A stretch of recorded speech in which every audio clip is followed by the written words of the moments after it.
Kung saan nga may masarap na pansitan, itanong mo sa akin yan, sasabihin ko kung saan. For the past few days, sobrang na-addict nga ako sa pansit kaya ito titira na naman tayo. Gumamit nga lang pala ako ng fresh noodles dyan tol, hindi ang kanton ha.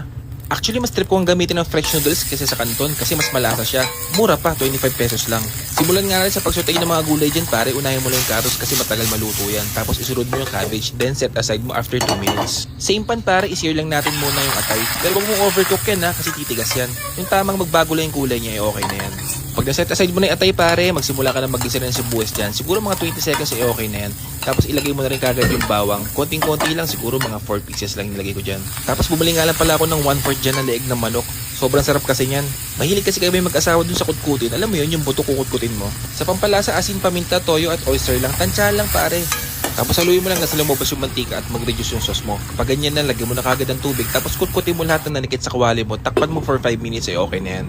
Nakalimutan ko pala magprito ng squid balls kaya dito sineparate ko na lang siya.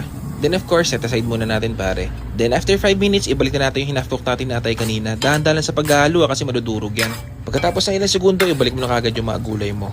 Ang sarap, 'di ba? Actually, pwede mo na nga ulamin 'yan eh. So at this point, pwede nating ilagay yung fresh noodles natin, tol. Ang dami, 'di ba? Siguro ang total cost ko lang dito tol, less than 200 lang. Mga 180 pesos ay okay na 'yan. Dagdag rin natin tong squid balls sa saluin natin. Then syempre, slurry para medyo malapot yung sauce natin. Ang sarap, 'di ba? Sampalok, represent.